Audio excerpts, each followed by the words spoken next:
Hey everybody, how you doing? It's quite apparent to me that in the Howard Terminal Ballpark discussion, a lot of people are just simply not familiar with not only tax increment financing, but the difference between what causes tax increment financing to occur and regular taxation.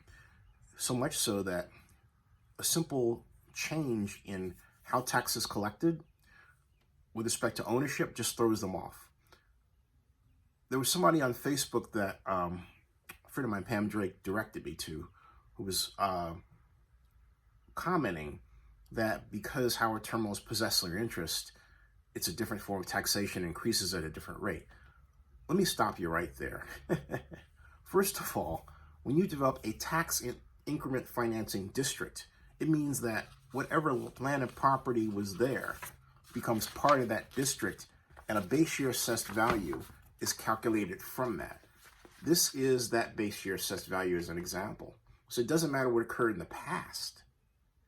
The simple fact of the matter is that all of these different types of property within the district that's created by the agency and yet to be formed by the city of Oakland and approved by city council, all right, has a tax that's collected from it. They're not paying taxes.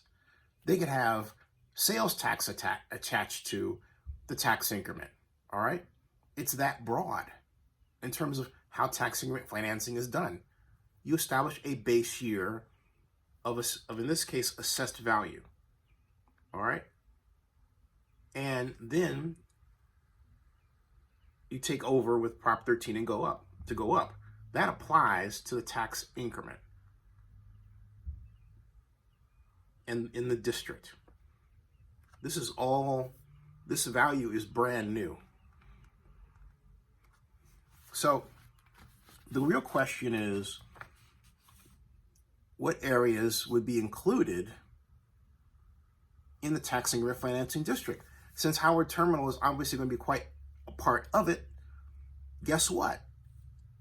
That discussion was solved quite some time ago and incorporated into law. Howard Terminal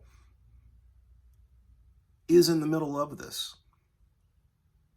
But if we were doing tax increment financing anywhere in the city of Oakland, it doesn't matter if it's standard property or possessory interest, it can still be in a tax increment financing district. And it has been in the past. You're looking at the person that formed the 1988 calculations for the Coliseum Redevelopment Survey Area, which called for the estimate of the base year assessed value for what became a 6,000 acre redevelopment agency zone. That was the Coliseum redevelopment area. It started at just north of 66th Avenue and it went all the way down to the San Leandro border and then to the Oakland airport and then up to MacArthur Boulevard. International Boulevard, not MacArthur Boulevard. It was a gigantic zone. I also calculated tax increment revenues for downtown and all the redevelopment agency zones when I came up with a 1996 proposal called phasing, which would have produced then $4 billion in revenue for any kind of project that we wanted in the city of Oakland.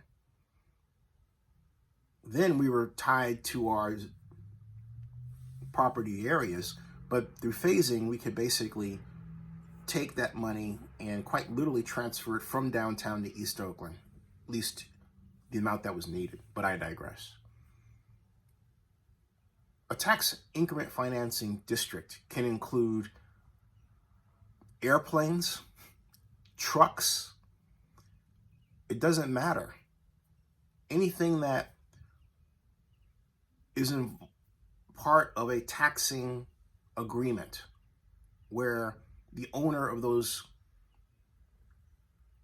unsecured properties, things that move, or leases, in another case, in the case of possessory interest, the leases, pay a tax.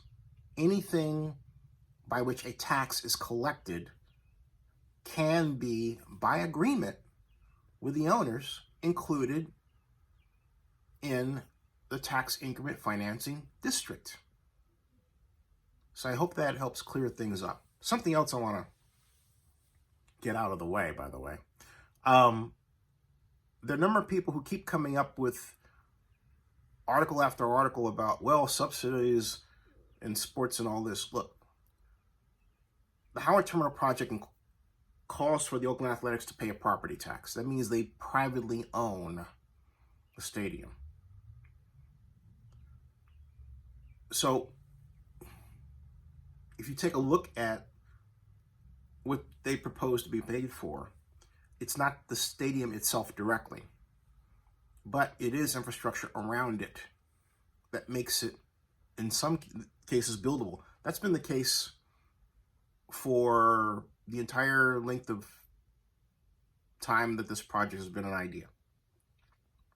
In 2001, the estimated cost of environmental remediation and infrastructure alteration was 150 to 171 million. Now it's greater than that. But the good news is property values have so skyrocketed in the area that it actually makes the tax increment financing revenue throw off such that those costs can be paid for, and yet the community can realize monies to build affordable housing, to steer towards services, because there's no prohibition against that in the law this time, yet thankfully, and really make Oakland a better city in a number of ways. Subscribe to Zenny62 and bookmark oaklandnewsnow.com.